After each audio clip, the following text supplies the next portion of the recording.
There are many things that we, in the world of ice and fire, take for granted. There is a big wall that separates the 7 climates from the land of eternal winter. A Stark must always rule Winterfell. Seasons do not pass normally. Winter will come, but usually at the wrong time. Another thing that we used to accept without question was that the Targaryens are of the blood of dragons. But something happened that changed this truth. The dragons were destroyed. From the reign of Aegon Targaryen III in 153 AC until 299 AC, after the victory of Aegon, when Daenerys gave birth to her 3 dragons. There were no dragons in the world. But where did the dragons come from? Why are the descendants of Targaryens able to give birth to them, but the rest of the people of Westeros do not have such ability? What happened that they disappeared? And why are they back now? The story of dragons started much later than you think. In these historical posts, we talk a lot about the Age of Heroes, an era that lasted from about 10,000 BC, before Aegon's victory, to about 8,000 BC. It was during this time in history that many of the old houses of Westeros, including the Lannisters and Starks, were formed. Long Night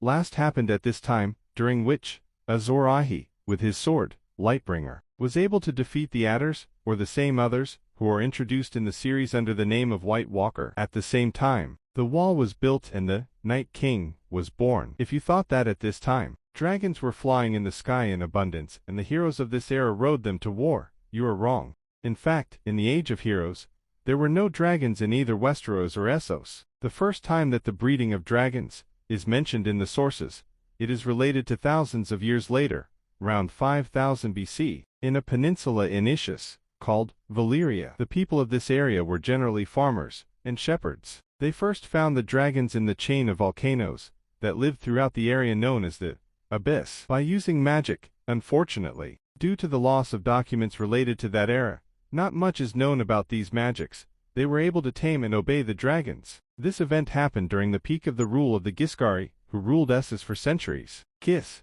religion is known as the oldest known culture in the whole world, Planitos. When the Valyrians rose up, armed with their new monsters, the Giscari tried to subdue their neighbors and claim these dragons for themselves. During 5 different series of battles, known as the Giscari Wars, the Valyrians defeated the Giscari and captured their land. In the end, only 3 cities of Slave Bay remained: Yunkai, Estepar and Myron. And salads were created by the Giscari, and are among the few survivors of the former culture. With the defeat of the Giscari, Valeria now ruled a large part of the continent of Essos, which was referred to as the Free Land of Valeria, because the people of this land that Valeria conquered were no longer under the command of the government. Rather, they were free people who lived in a quasi-democratic society. In principle, everyone who lived in this society and owned land should have a role in the government.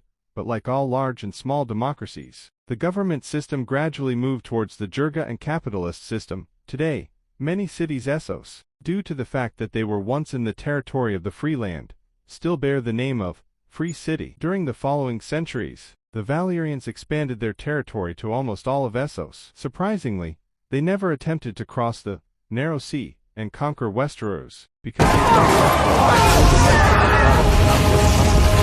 in no cases do we see a connection with Westeros. The first is an event known as the Rhoynar Migration, where people fled to Westeros after Valyria captured their cities and homes. The leaders of Rhoynar allied themselves with the Martell family and brought them to power and shaped the land of Dorne, as we know it today. The second event was related to the capture of an island called Dragonstone by the Targaryens. Dragonstone Island was a frontier outpost that was annexed to Valyria in 200 BC. The Targaryen family, a relatively small member of the 40 Dragonlord families, agreed to take control of Dragonstone and the towers that still stand there. Dennis the Dreamer had a dream at this time about a great disaster that would destroy Valyria and its empire. Only 12 years later, in 114 BC, when this disaster, known as the Doom, happened, the Targaryens were the only surviving family of the Dragonlords, and their 3 dragons were the only dragons left in the world. What was this Valyria disaster? We have heard many stories and songs about this great incident, but the truth is that due to the lack of scientific and reliable documents,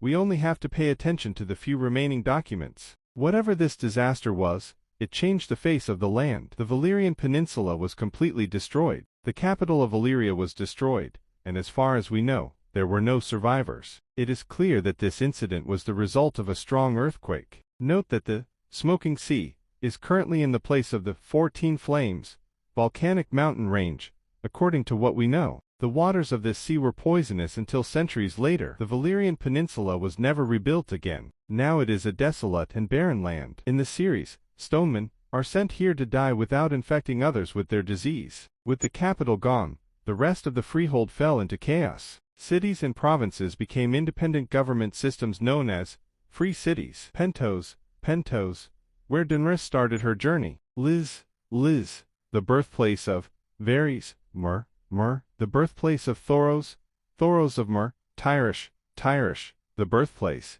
Dario, Volantis, that we saw in the previous season, and the rest of the cities. For this reason, people of the upper social class of these societies still speak Valerian language, as well as the residents of the slave-based cities, because the Valerians ruled these cities for centuries. So why didn't the Targaryens try to join some more powerful cities, like Volantis, and rebuild the freehold? We may never know the answer to this question. Instead, Aegon the Conqueror turned his ambitions to Westeros. Westeros was much easier to conquer because its people didn't know how to deal with dragons. Aegon and his sisters were able to conquer 6 of the 7 realms of Westeros within 3 years and establish the Targaryen Empire in 1 AC. Only Dorne could survive with the help of the descendants of Rhoynar. The Targaryens were finally able to bring Dyrchan under their rule in 170 AC through multiple marriages. But when Dorne was added to the Targaryen realm as the 7th realm, more than a decade had passed since the death of the last dragon. Why did the dragons disappear? Some consider Dragon Dance to be the cause of this incident,